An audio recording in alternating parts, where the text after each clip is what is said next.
What's going on, folks? Um, Today, what we're doing is changing a starter on my work truck, which is a '94 Dodge 3500. Got 12 valve Cummins in it. Um, this video is going to be kind of a little more geared toward the younger audience, maybe you're 15, 16, 17, somewhere along in there. All right, maybe a little older. You got your first Dodge. You didn't grow up working on vehicles, and now you have one, and your starters give up on you. The reason I say it's geared toward folks that age, if you've reached my age and you've never changed a starter and you've got a truck like this, you're very blessed, I would say. So that being said, we're going to be changing the starter, and if you need a start to finish kind of video, this will be it for you. First step, and again, this is geared toward my younger audience. Don't be that guy. Don't be that guy. Don't get down there and start taking the battery loose, or start taking the starter loose, and you haven't taken your battery cable loose. In this case, cables plural. You're going to short your wrench across the frame. You're going to let the wire go. It's going to ground against the frame. It's going to throw sparks. It's a bad idea. Don't be that guy. If you have a manual transmission truck, set your parking brake. Leave it in neutral, just on the in case. My professional job is that of a firefighter paramedic, and I've never had one um, where a starter fired up and run somebody over during a change of starter like that. I have been to one where a guy had a truck pulled up on a set of we always call them oil ramps. He had pulled up on that and was changing the U-joint in his truck. Did not put a chock behind the wheel, set the e-brake, nothing like that. And we went to him and had to get him out from under the vehicle because it had rolled. When he pulled the drive shaft loose, it rolled and rolled over him, and he was a trauma alert, and he wound up being okay. But don't be that guy. Think a little bit about what you're doing. Go ahead and set up. Get your stuff out. Think about what you need. Younger generation, you're on YouTube right now watching this so that you can learn how to do something on your own, and I commend you for that. When I was 16, if I'd have had access to YouTube for fixing stuff, I'd have been a guru. As it was, I cobbled my way through and figured out how to do things, and that's just how we had to do it. Shop manuals, still have them, still use them. Not saying don't, but this is an easy way. This is a very easy way for you to be able to see what's going on, one person's take, and don't just watch mine. Watch two or three.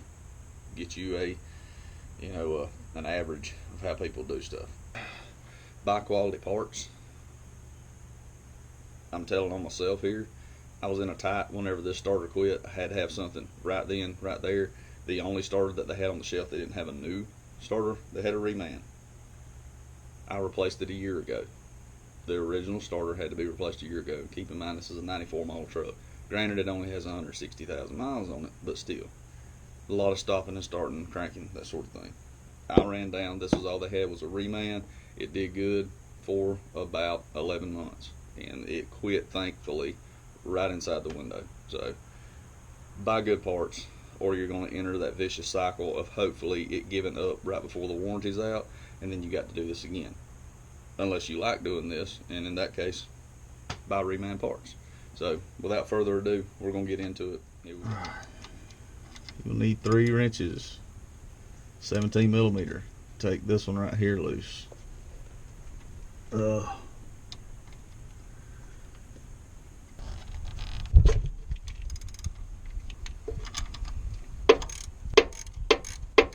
And that right there may have been the problem, but being that it was under warranty, and the click I was getting and the bump that would start it, help it start.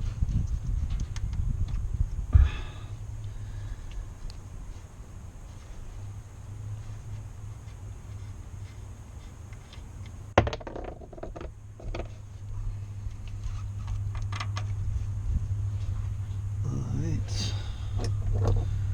Now 5/16 or a little metric, maybe. I think it's an 8. That matches that.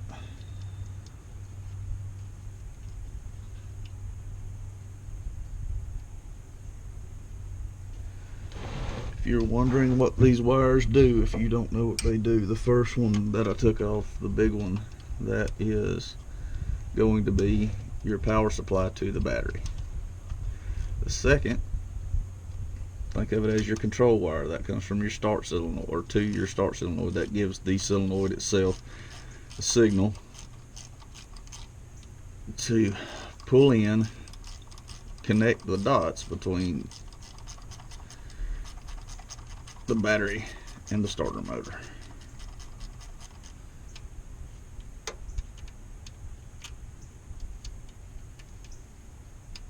Okay,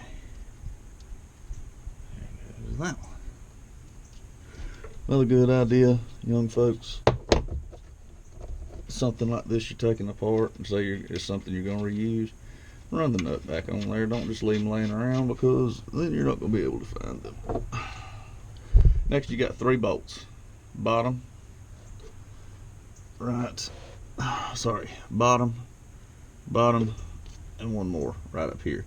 It does take a 12-point socket. In this case, what I found that works best is an end wrench, a ratcheting end wrench in that. Now, there goes my top one.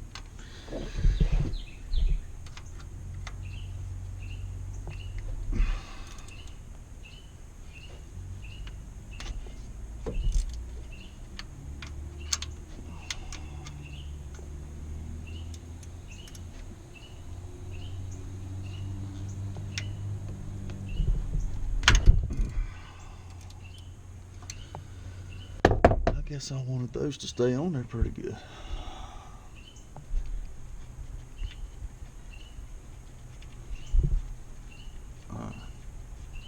And what I'm going to do is leave my middle one right there, run in a pretty good bit. The reason for that, the top one is a lot harder to get to. So I'm going to go ahead and bring it out.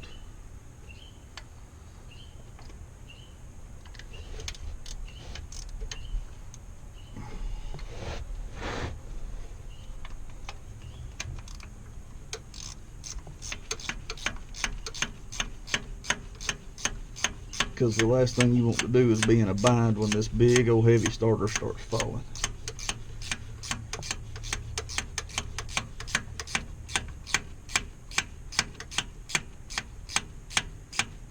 You see the starter starting to lean down.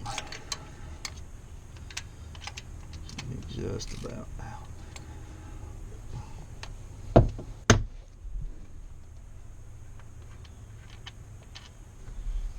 There's one.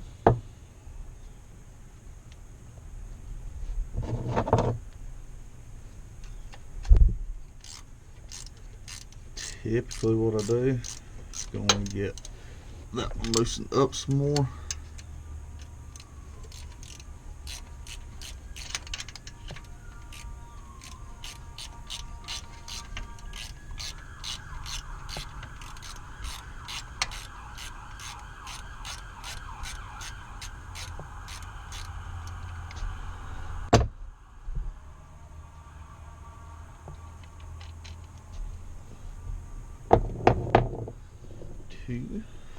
Alright, we're down to the last one. Now, when you get on this one, this is where I will use the wrench to back it out so I'm not in a bind. But I leave just enough tension downward on the starter so that it makes the ratchet have to work. If that makes sense.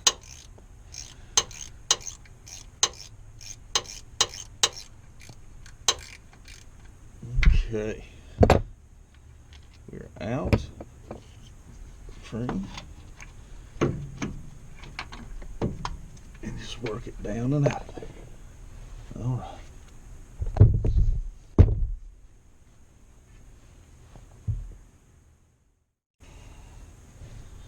Okay. Next, got your new starter. And I just just gonna work it up into place. Get it turned like it belongs.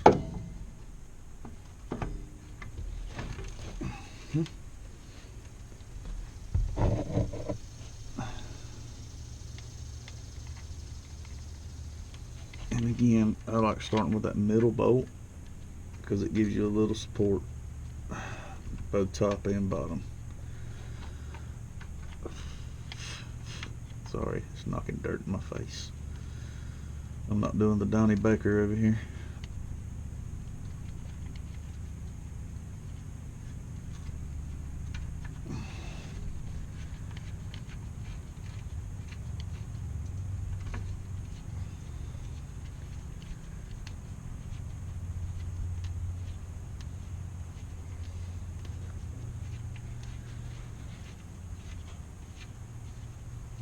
And I'll put that in there finger tight.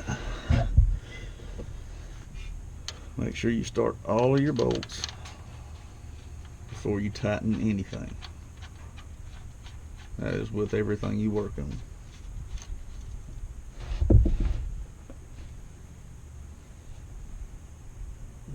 Okay, and our last one up in the aggravating spot. This one's not bad to get to. Some trucks are really bad, but this one's not bad at all. It's just backwards to you up there, and I'm right-handed, so that adds a little fun to it.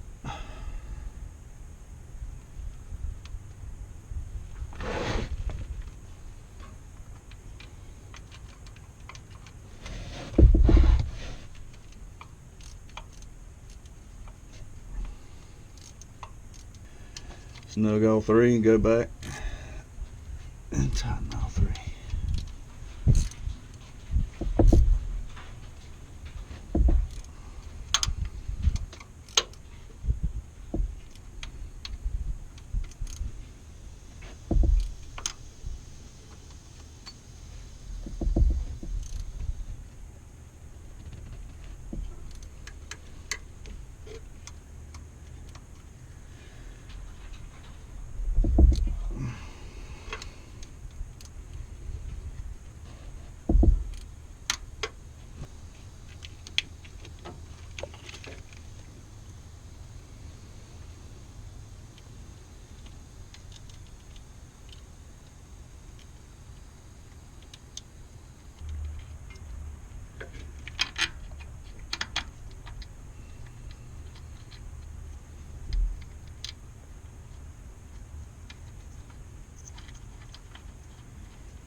And there you are, changed.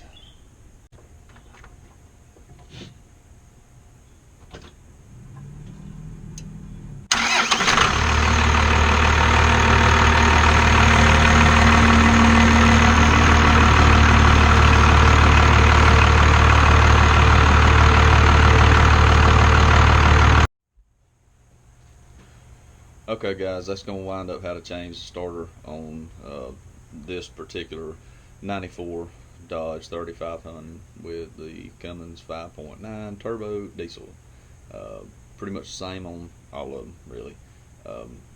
Again, if you enjoy this video, this kind of stuff, we do anything and everything. We have to keep our own stuff maintained and going down the road, so you're going to see a lot of fixing. That's just the nature of things. Everything don't stay new. So